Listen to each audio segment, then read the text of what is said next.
Everyone, good evening and welcome back to my blog. তো অনেকদিন থেকে ব্লগ দিচ্ছি না, এটা অনেক আগের ব্লগ। আমার দিদি এসে বাড়ি চলেও গিয়েছে, ব্যস্ততার মাঝে আমি তোমাদের সাথে ব্লগ দিতে পারিনি। এটা হচ্ছে আমার দিদিকে আনতে যাওয়ার ব্লগ। তো আমার ভাগ্নির স্কুল বন্ধ দিয়েছে, তো আমার দিদি অনেক বছর থেকে আসে না, যেহেতু ভাগনা হয়েছিল, তো বাচ্চা ছোট, যার জন্য আসতে পারে না।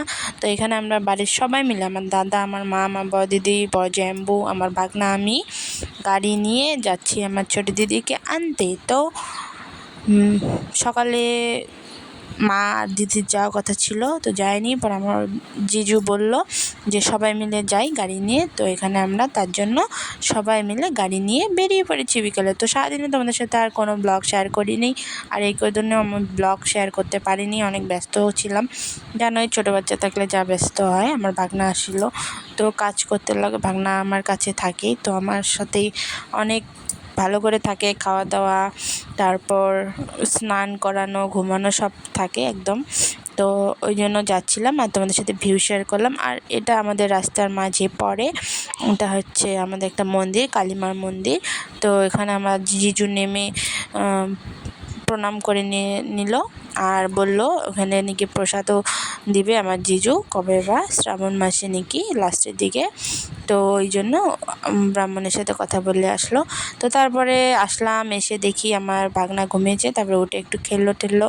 রাত্রে মাছ মাংস দিয়ে অনেক খাওয়া হয়েছিল, বাট অনেক টায়ার্ড ছিলাম, কারণ এসি গাড়িতে গিয়েছি, একদম বমি বমি পাচ্ছিলো, একদম অবস্থা কাঁপছিল।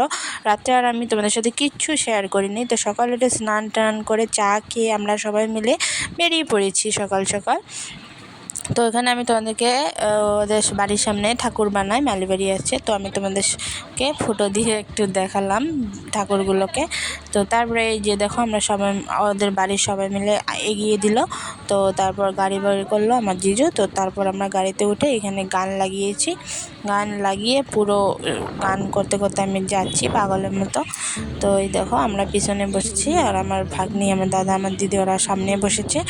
তো এমন করে গাড়িতে গান লাগিয়ে যেতে ভালো লাগে। আগের দিন যেহেতু আমার জিজু জানলা বন্ধ করে দিয়েছিল, এসি চালিয়ে দিয়েছিল, যার জন্য আমার পুরো বমি পাচ্ছিল, ওই জন্য আমার শরীরটা অনেক খারাপ করছিল। আর আসার দিন আমরা সবাই মিলে জানলা খুলিয়ে দিয়েছি, কারণ আমার ছোট দিদিও এসিতে আসার অভ্যেস নেই, তো যার জন্য আমরা জানলা খুলে দিয়েছি আর একদম হাওয়া খেতে খেতে এসেছি। পরের দিন আর কোনো প্রবলেম হয়নি। আর এই দেখো রাস্তার ভিউ জাস্ট অসম, একদম রৌদ্র উঠেছে, আবার এই দেখো আকাশটা অন্ধকারও করেছে, অনেক ভালো লাগছিল দেখতে দেখতে আসছিলাম। তো আর পরের দিন কোনো অসুবিধা হয়নি, আমার কারোই হয়নি। আমার খালি ভাগ্নি আধা রাস্তার মধ্যে নেমেছিল বমি পাচ্ছিল বলে, কিন্তু বমি করেনি, নেমেছিল জাস্ট। তারপর জল টল ওকে খাওয়াই দেওয়া হলো, তারপর আর বমি টমি করেনি, নেমে আর ফ্রিজের জল দিয়ে মুখ টুক ধুয়ে উঠে পড়েছে।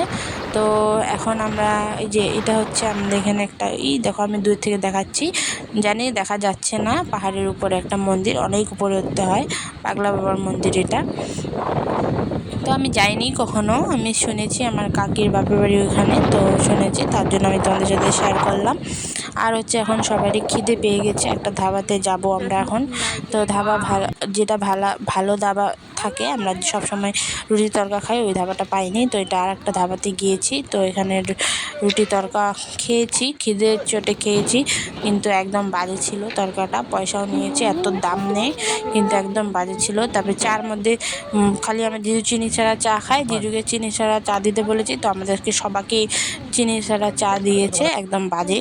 তো পটাপট খেয়ে দিয়ে আর কোনো করার ছিল না, তো আমরা এসে পড়েছি বাড়িতে, এসে রান্না করেছে, খেয়ে নিয়েছি। আর এটা হচ্ছে আমার বড় দিদি, ওরা বাইরে গিয়েছিল ঘুরতে,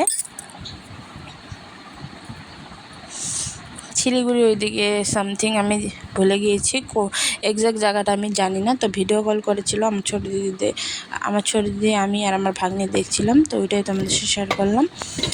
তারপর রেডি সেডি হয়ে আমার ভাগ্নি আবার ফুচকা খাবে অনেক দিন থেকে, তো ওকে নিয়ে গিয়ে ফুচকা খাওয়ালাম, পাপড়ি চাট খাওয়ালাম, খাইয়ে তারপর আমার দিদির জন্য আবার পাপড়ি চাট প্যাকিং করে নিয়ে বাড়িতে আসলাম।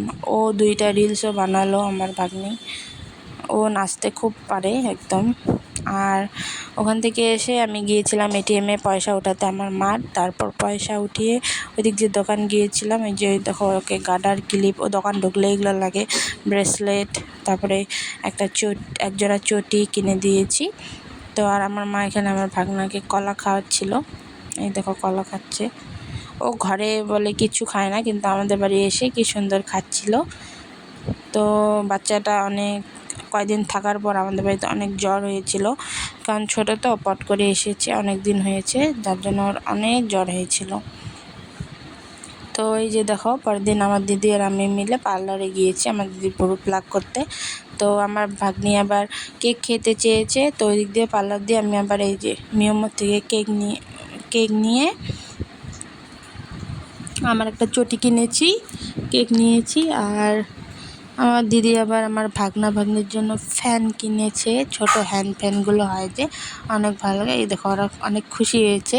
আর একটা জ্যামিতি বক্স এনে দিয়েছি, প্যাকিং করে নিয়ে এসেছিলাম আমরা, জানি সারপ্রাইজ দিলে অনেক খুশি হয়, যার জন্য আমার দিদিকে আমি আইডিয়াটা দিলাম যে চল প্যাকিং করে নিয়ে যাই, তাহলে অনেক খুশি হবে। তো এই যে দেখো দোকান থেকে আমরা প্যাকিং করে নিয়ে এসেছি একটা বড় ভাগ্নির জন্য ফ্যান, আর ছোট এই ভাগ্নির জন্য ফ্যান, আর একটা জ্যামিতি বক্স।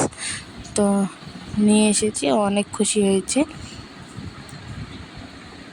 এই যে জ্যামিতি বক্সটা দেখো কত সুন্দর, আর এই যে ফ্যানটা,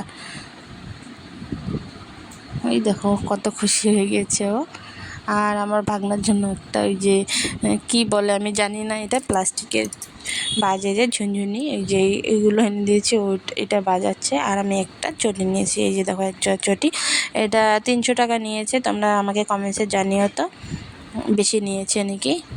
আমি অনলাইনে দেখেছিলাম 400 টাকা, তো 300 টাকায় পেয়েছি, এনেছি। আর এটা আমার বড় দিদি এনেছে পাহাড়ি শসা, আমি কোনোদিন দেখিনি, তো আজকে দেখলাম। আর এই দেখো আমার ভাগনা এখানে গেম খেলছে, ওর ফ্যানটাও দিয়ে দিলাম আমরা।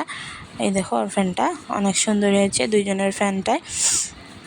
তো পাহাড়ি শসা আমি ফার্স্ট টাইম খেয়েছি। তো আজকের জন্য এতটুকুই, বাই বাই।